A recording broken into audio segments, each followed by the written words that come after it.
It's time for us to check back in with Louisa in Mountain Path and see what happens next. If you've missed any of the previous readings, you can look in the description below for a playlist. The clear cold did not long continue.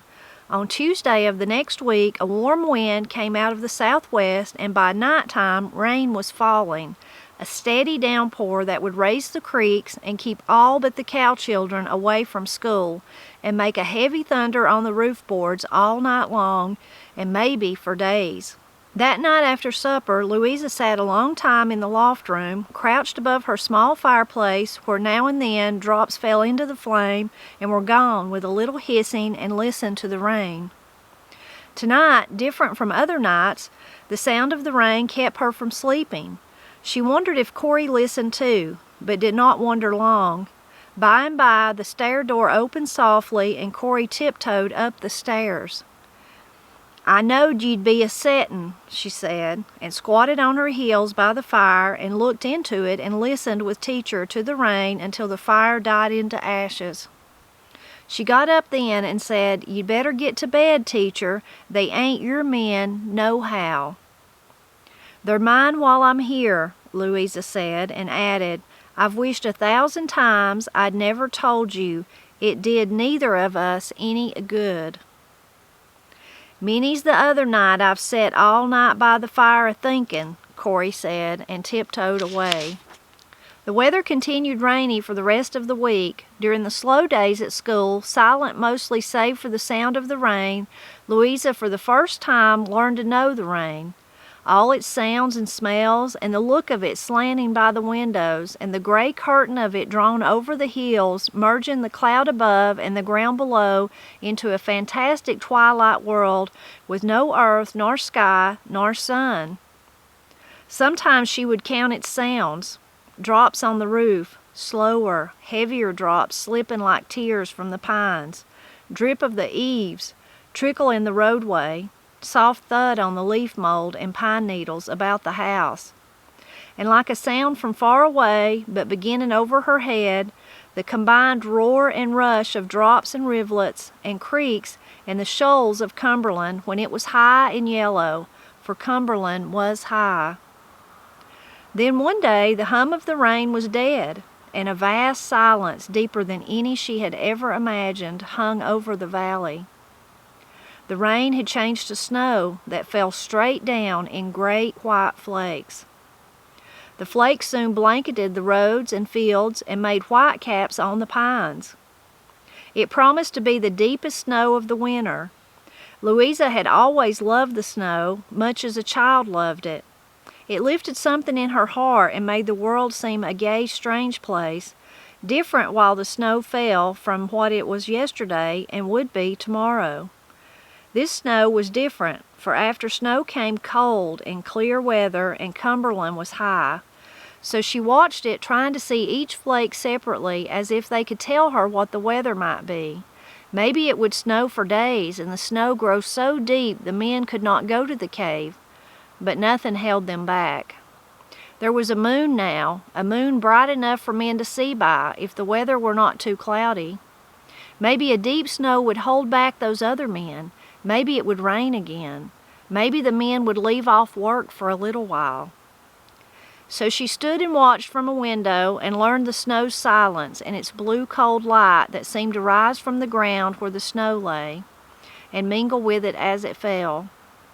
Rye and Pete and the Hayes cows, all the children who came that day when their lessons were said, sat unnoticed by the stove and whispered a little among themselves.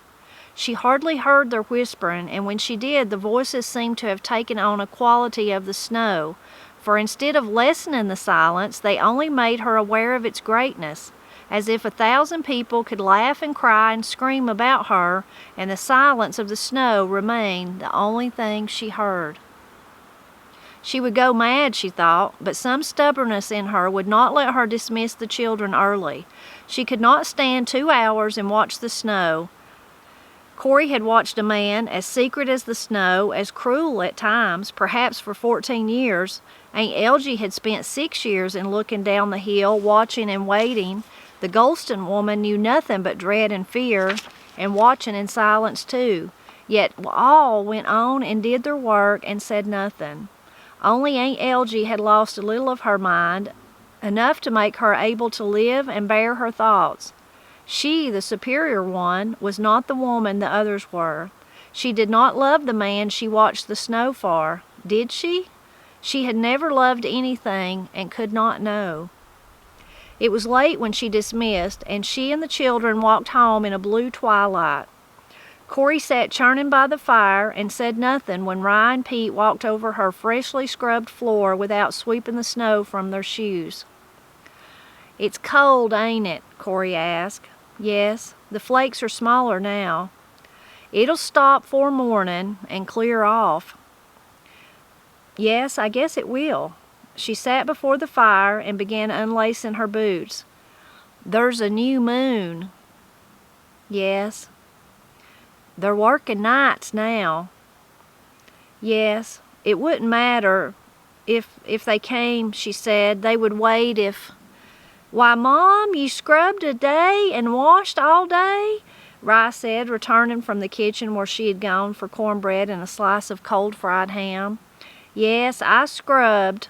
"You've carried in a sight of wood," Pete said. "Won't Pop and Chris be round for to pack in the wood?" "I just thought I'd carry in wood," Corey said, and added half to the fire. "A body's got to do something." "So much wood's in the way," Pete said. "We don't need it all." "I think I'll render the lard from the last hog killing tomorrow," his mother said. "I thought you said you'd wait till a pretty spell," Rye said. "It'll be pretty tomorrow and tomorrow night." "Yes," Louisa said, "it will." Rye looked at her and then at her mother. "I think Teacher's sick," she said. "She's been so quiet-like all day." Corey churned and said nothing. Lee Buck, when he and Chris came in, commented on Corey's pile of wood with some displeasure. "A body'd think you'd think me and Chris was Brander Mises. The worst day that comes ye carry in a rick of wood, walking all the way up to the old orchard and back every trip." "Seemed like I had to get out," Corey said. "She's a-going to render lard tomorrow," Rye told him. "Ain't fittin' weather to render lard," Lee Buck said, and stared at his wife. "You'll be comin' down with pneumonia, fever, or worse." "My body's all right if I can keep my mind for to go with it," Corey said. Lee Buck smoothed one bearded cheek. He looked toward Louisa. "I don't reckon you've caught it too, Teacher." "Caught what?" "Corey's turn of mind. She's been a-having dreams and a-warnings and a-hearing things. Everything tells her that something's going to happen to me and Chris if'n we don't quit work." Corey had tried then, in spite of her fear. "Maybe," she said, it would be better if you did quit for a while." "What for?" "We've got a big order from a man up Lexington way. We want to fill it with some good and maybe get another." "I tell you," Corey burst out, "the warnings I been a-having mean something. Them in the other end are up to something." Lee Buck thrust his big hands deep into his overall pockets and rocked slowly on his heels. "I wished I'd knowed that," he said softly. "Me and Chris and a lot of the others 'd visit up there. I ain't never believed that war no hain't fiddle. I maybe might—" "Don't say that, Lee Buck," Corey cried with more pleading in her voice than Louisa had ever heard in any voice. She gripped the churn dasher until her hand showed red-purple. "Don't pay no mind to me. I'm just I don't know what. I better start supper," she said, and got up hastily and went into the kitchen. The children had gone to the barn to gather the eggs before they should freeze, and Louisa was left alone with the men. They said nothing, and neither did she. They knew each other's thoughts too well. When Lee Buck looked at her, his eyes grown cold and veiled since the talk of the other end gave her the fear that he could see all the words exchanged between her and Molly Golston written in her face. Chris looked out the window into the fallen snow, shining faintly in the dusk, and she thought his face was too eager, as if the snow might hold a promise for him, a fulfillment that he wanted and could not live without. After what seemed a long time, Lee Buck muttered something about doing the milking for Cory and went out. Chris came over and leaned one elbow on the mantel and looked down at her. "I wish you wouldn't worry so, teacher," he said. "What makes you think I'm worried? You've been too quiet ever since the music party. I think you must have heard something. Woman talk?" "Maybe I did, but maybe it was true." "Supposing it was?" She caught his hand and looked at it, not brave enough to look into his face. "Please, Chris." Tears were slipping over her face without her knowing it. "Can't you just go away, just for a little while? I could find a place for you in Lexington where you could be safe, please." She was patting his hand like a child. He did not move or speak, but she felt his answer in the hand she held. It would not yield to her own, but seemed to harden between her palms. She let it fall and said, still looking at her empty hands, "I'm sorry, I carry on like a fool." "You're no fool," he said. "I'm the fool. I reckon I ought to think more on being safe." "I know. Something matters more than just being safe." "Yes, I don't want to go away, unless it be home, where I'd be certain to see who's a-comin' for me." He took a step away, then abruptly turned to her again. "Teacher, I'd do anything for you, but this, anything. But this I can't. I don't want to. I don't want anything to make me want to go away. It's hard sometimes." "I won't try again," she said, and wondered that such a little promise could hurt her so. But that was fair. She tried to avoid anything that might make her wish to change the plans she had made for her own life. After supper, the men went almost immediately away. Cory looked tired and sleepy. "The wood totin' and the scrubbin' done me good," she said.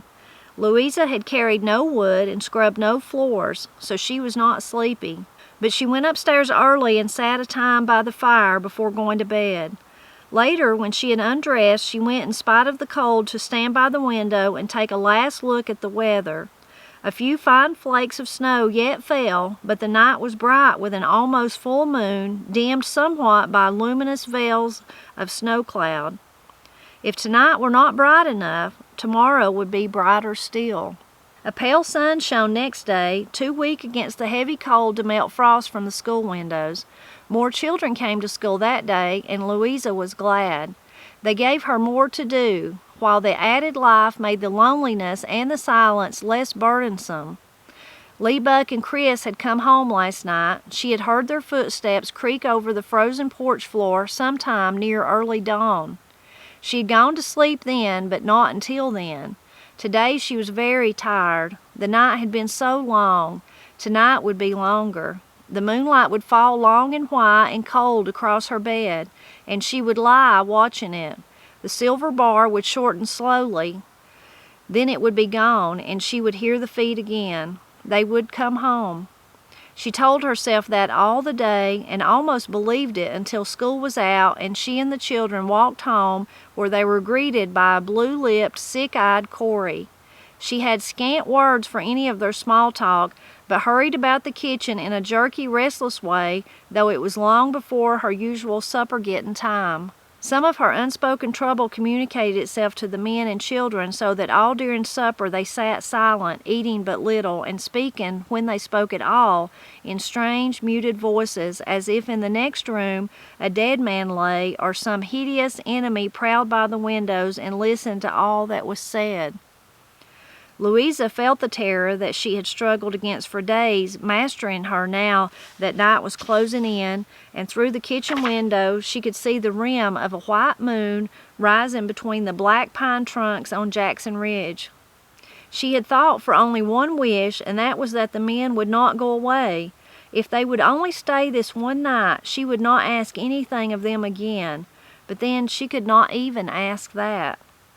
After supper they did not warm themselves a time by the fire as was their custom, but almost immediately prepared to start away.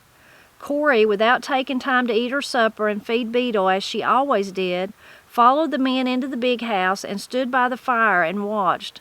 The children stood and watched in silence too, with that old, too deeply concerned expression that came to their faces at times. "You better put on an extra jumper," Corey told Lee Buck. "It's powerful cold." "Anything to please," Lee Buck said, and took a jumper from a nail in the wall. "Chris, are you dressed warm?" she asked. "Maybe I better go to the back room and get that khaki shirt." "I'm plenty warm," Chris answered without looking at her. He was searching Louisa's face. He had done that all during supper, or had she imagined it? Looked as if he wanted to tell her something, or beg forgiveness for being himself, and so unable to do what she would have him do. "You got your carbide fixed?" Corey was asking Lee Buck. "Let me put in more carbide. It might be nearly empty." "It'll do. We'll use the lantern mostly." "Don't you want to take something long to eat?" "We never do," he answered, but not shortly. He seemed to pity and to know what Corey was about while she stood and tried to hold him with her in the only way she knew. "Have you got plenty of coffee?" "I'll bet that old coffee pot's awful dirty. I must get after it and scrub it one of these days." "It's all right," Lee Buck said. He let his eyes wander over the children standing on the hearth, and Beetle in her mother's arms, and Teacher by the woodpile, and the hound dog in the shadow, and lastly they returned to his wife's face and rested there a moment. "Everything'll be all right," he said. "Don't set up half the night a-frettin'." "We better be getting on," Chris said, and moved to the door and stood a moment with his hand on the latch, looking back at Louisa with that searching, begging look in his eyes. "Yes, we better be going," Lee Buck said.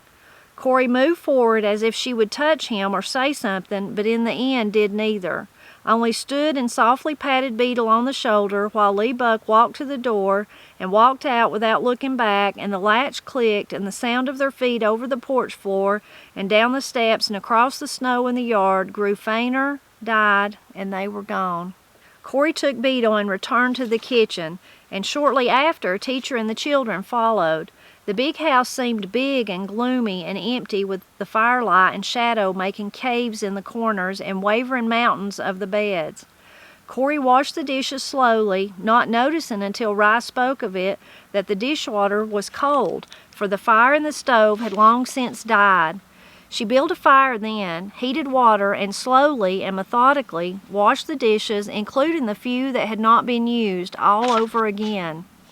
When they were clean and put away, she took ashes from the stove and scrubbed all the skillets and pots and pans, and the copper bands of the churn and the top of the stove. She seemed to want to draw her work out and make it last a long time. Pete and Rye, with Beetle, sat for a time on the floor by the open stove door and watched their mother, but when she worked so long and the stove sent out its cheerful red light and heat, they grew drowsy and fell asleep. Corey glanced at them once and said, "They'll catch their death of cold, but poor things, I'll let 'em sleep." And she went on with her scrubbing. Louisa helped her. When everything was scrubbed that could be scrubbed, Corey opened the kitchen door, and she and Teacher took the 2 pans of dishwater and threw them in the yard. The water froze in drops as it touched the ground. Corey looked at the moon, risen clear of the pine trunks now, and said, "It's a cold, white night. Such nights are bad." "Yes," Louisa answered, and shivered, though the cold had scarcely touched her. They went inside, where Corey awakened the children and took them into the big house and put them to bed. She and Louisa sat a time by the fire until Beetle cried in her sleep, and Corey said that she would go lie with the children, at least until they were warm and well asleep. "You might as well go to bed, Teacher. It's no good a-sitting by yourself by the fire. I might drap off myself while I'm a-layin' with the young'uns," she said.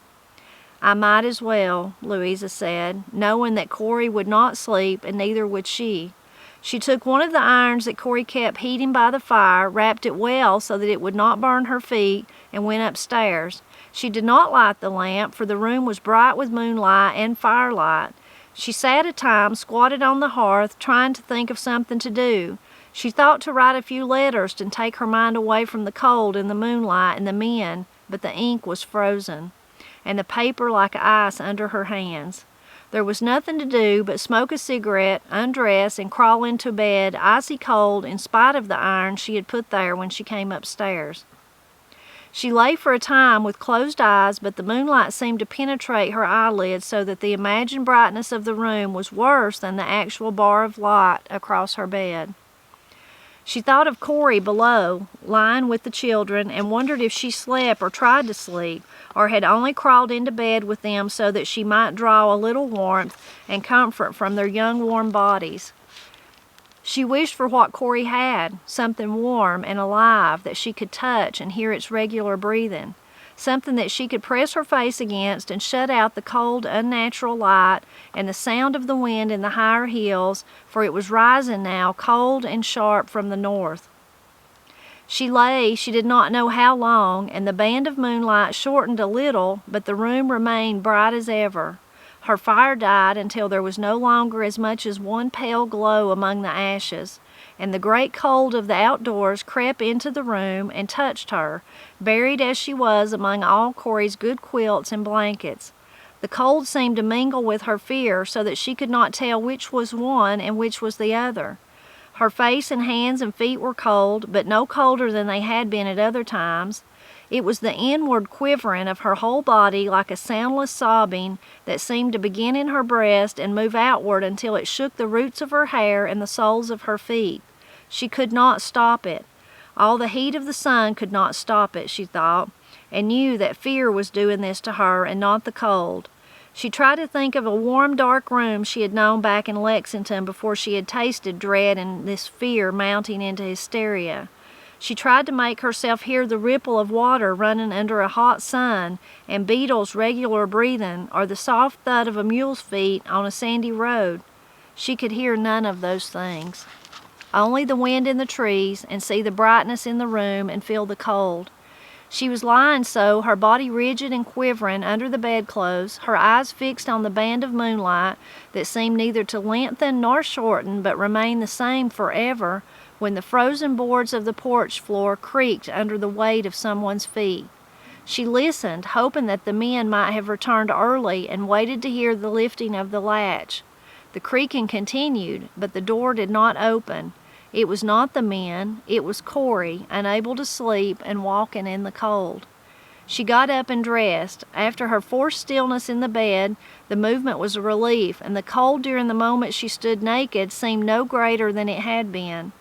She tiptoed downstairs across the big house where a few coals yet glowed in the fireplace, soundlessly lifted the latch, and stood on the porch with Corey, who had left off walking and stood by a porch post and stared down the snow-covered valley shining in the moonlight. "Come in, Corey," she said, and tried to still the quivering in her voice. "You'll catch cold out there." "You had ought to be in bed, teacher," was all she answered, and continued to stand and stare away toward the river. "I know how bad you feel, but tomorrow night will be just as bad, and maybe a lot of other nights for you." "There won't be no other nights for them," she said without looking at Louisa. "You mean you know that tonight?" Corey nodded and turned around and looked at her. "Teacher, I swore I'd never tell a living soul, and it'll only trouble ye more. Get back in, teacher, you'll freeze. I just aim to walk a little. I've sat so long." "The Golston woman came?" "No, she sent Samantha tea. She dasn't come. Teacher, you ought to know it'll do no good." "I've got to." "Samantha T passed and the hound dogs barked. I come on the porch. Samantha T looked at me. 'Your dogs barked,' she said. 'They're bad to bark,' I says, knowin' like. 'I'm goin' to throw a rock at one if'n Lee Buck and Chris ain't around. They git me for rockin' their dogs.' 'They're out,' I says. 'I'll throw it then,' she says. She throwed the rock and walked off into the woods. I went out and picked it up. It had a piece of paper tied round it. It said in her, that was my sister's handwriting, 'Tonight they're comin'.'" You've known all the time, all while you were getting supper and when Chris went?" "Yes, teacher." "Why didn't you tell me before he went away?" She was walking across the porch and down the steps. "Can't you tell them you know now?" She walked to the gate. Corey stood on the steps and watched her. "I know the way. I can't wait here and let the men come down the river and slip into the cave and—" She was almost across the road before Corey came to life and ran and caught her shoulders in her strong, hard hands. "Teacher, you know you can't. Lee Buck had learned how we knowed." "But you'd rather have him alive and knowing and going to the Barnetts than dead?" Corey stared down the white valley. "No," she said. "I'd rather see him dead."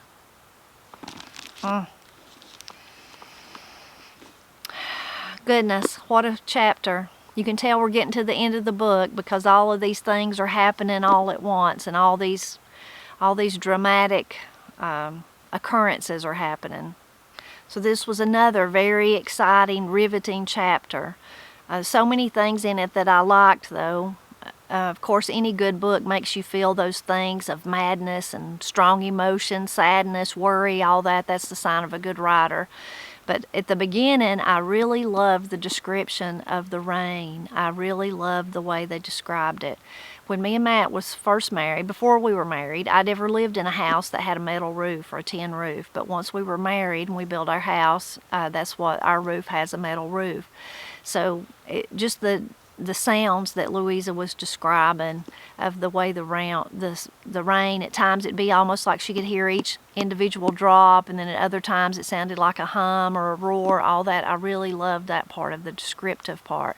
And then when the rain changed to snow and how it, for whatever reason, it made Louisa feel better. It always had. Well, I'm the same way. I love snow. I am plumb foolish about snow. We don't always get a lot of snow where I live, but I love it when it does snow. It's just the most beautiful, surreal, and that silence that Louisa describes. Oh, to be in the woods when it snows, and that hushness that comes over the land and just makes everything seem like it's okay. I don't know, I just am crazy about the snow, so I really liked that part. A lot of the language in this chapter, just like in all of them, jumped out at me, but I'll only mention one of them in this for this chapter. But when Lee Buck says that if Corey, because she had went back and forth getting the wood and, you know, trying to take her mind off what she knew was going to happen, and he said she would get pneumonia fever. So that's something I've heard my whole life, is that people said more in a teasing manner than actually like somebody has pneumonia fever, but more in a teasing manner, like kind of like Lee Buck was saying. If you're not careful, if you're running around barefooted in the snow, you're liable to take pneumonia fever. Or what have you got, pneumonia fever? No, you just got a cold, you know. So I liked that part. A lot of the language in this part I really liked, but that was one that I jotted down. And then we got to find out in this chapter that Corey did tell Lee Buck. She did warn him. She did try to tell him, you know, in the previous chapter how she'd said it would do no good. Well, she did try to tell him, and she's right, it did no good. She was right, she knew what she was talking about. And then even Louisa even tries to tell him, and even she tries to say, well, maybe you should just stay home. What if you just stayed home today? What if you did slow down working a little bit? And they won't have it, neither one. Lee Buck sounds like he won't have it because he's concerned about the money, because he's wanting to make the deal with the man in Lexington and hopefully make more deals.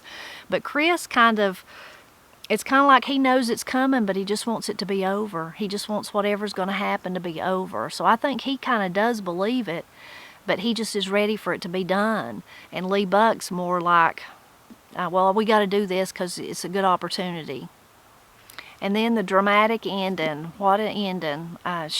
Corey's so worried about Lee Buck and Chris that she didn't want him to go. But at the same time, she don't want to tell them that Samantha T come and told her that the Golston woman, which is Corey's sister, had told her, because she don't want them to be in trouble, because she's afraid, I guess, that Lee Buck might go harm them or harm the people they love.